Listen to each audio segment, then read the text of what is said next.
Today, we're going to introduce you to our newly released Links and Pages Insights dashboard. So as you can see here, when you log into your account, you may be used to this dashboard view, which is our kind of older view. We've recently rolled out a new Links and Pages Insights dashboard, and when you toggle that on, you will now see this view. Now, a note here is that once you've toggled into this, if you log out of your account or leave this page and come back to it, it's automatically going to default to this view. So if you ever want to go back to the old dashboard view, you can simply click back to dashboard here.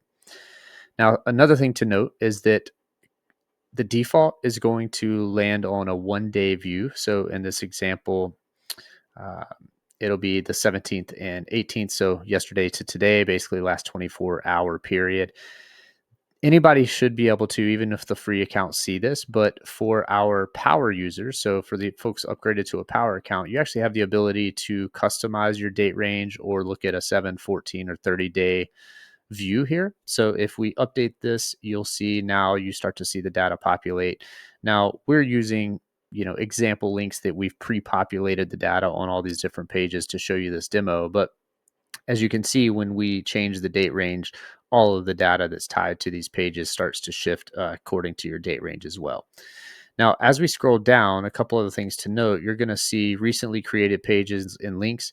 Now, this is not going to be referencing that date range that you've updated in the top. If we look here, this shows the overall performance of the most recently created pages and links, regardless of the date period. So you have the ability at the dashboard when you log in with this view to come in here and quickly access and edit or look at insights from one of your most recently created pages. Now, just above that, these are going to be your top performing pages and links, and this is going to be relevant to the actual date range that you selected at the top of this page. So if we update this from 30 to 14 to 30 days, you start to see this data all changes. Same kind of thing as below. You do have the ability to scroll to the right, look at the actions, or take an action in terms of looking at insights specific to one of these pages or editing one of these pages as well. Now, as we scroll up a little bit, of course, you have your daily clicks across the different pages based on that date range. Pre-save delivery analytics. Now, this is going to be, you're only going to see this populate if you actually have an upcoming release that you've created a pre-save page for. So there's a little bit more information here, but basically if you're showing delivered, this is the number of pre-saves that have actually been successfully delivered to libraries. So once the release goes live, it goes through and delivers those on the day. So you'll start to see these analytics populate based on kind of the day right around your release date. Now, if it's awaiting delivery, that means that it's scheduled and coming up to release day. And then if it's failed, that means that our platform has tried multiple times, of course, to find the release based on the information that you submitted. So as you may be familiar, when you're doing a pre-save page, you set up, you drop your UPC in. So the first way that our platform searches for that release is via UPC. So we're going to be scanning via API across all the different DSPs. Of course, these are the top used DSPs here: Spotify, Apple, Amazon, Deezer, Tidal. But this, of course, any other pre-save functionality that we may offer or roll out, we'll scan those DSPs as well. And if we can't find the exact match based on the UPC, the second thing our platform is going to do is start to look for the artist name and the album or release name that you inputted when you were building that pre-save page. Now, this is a key thing to remember, that you need to make sure you're putting that artist name and release name in the same way that you put it in when you distributed the release. Otherwise, our platform might not be able to find it on those DSPs based on that name matching. Now, sometimes there's a third strategy, which is more of a fallback for us if we can't find it via the first or second match preference.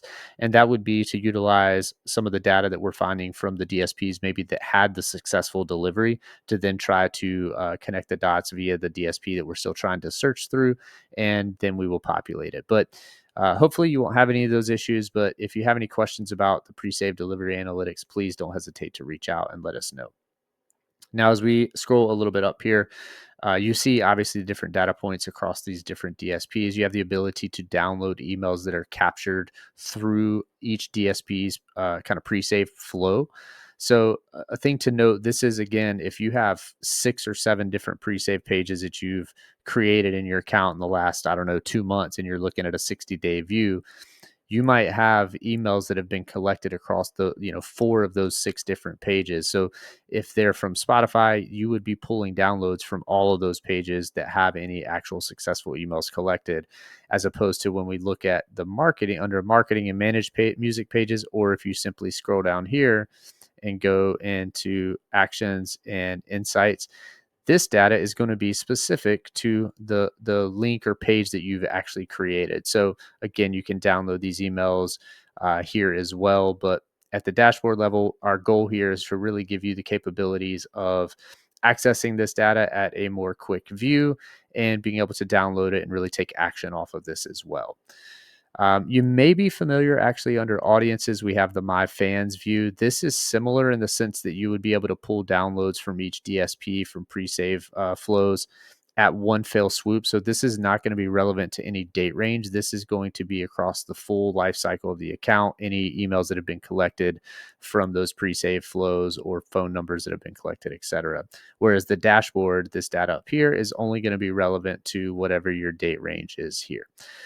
Um, if you have any questions on this, it should be pretty straightforward, but our hope here is that this provides you with a little bit more ease of functionality in terms of when you land in your Foundy account, you can really stay within one page, take some snapshots of your data in terms of who's been engaging on what retailer and what type of collected first party data you might have received, but then also being able to quickly reference these recent pages or top performing pages and links, and you can take action on those here as well. Now, one more thing that I don't think I mentioned, but the difference with these top performing pages and links, let's say you have you created more of a general link in bio page that you use across your social media sites such as Instagram. So if you created that maybe 12 months ago, you're still using that same page, and so you're getting a lot of organic traffic coming through in the last 30 days or whatever the date range you've selected here in the top left is. That page could show up here because it's considered a top performing page within that 30-day window. Whereas the ones down here, as I mentioned before, just going to be the most recently created. So hopefully, again, that helps with the flow in terms of pages that you're using frequently and promoting and marketing frequently, and you're seeing a lot of engagement come from without having to navigate into the marketing pages and links or music pages or music links area and find that page or that link. You can do it right from the dashboard. But you, of course, always have the ability to come back in here and search, etc. So if you, again, have any questions, please let us know. Don't hesitate to reach out. We hope that you find this valuable. And if you do need any assistance with anything or troubleshooting, please just reach out and let us know. Thanks so much. Have a great day.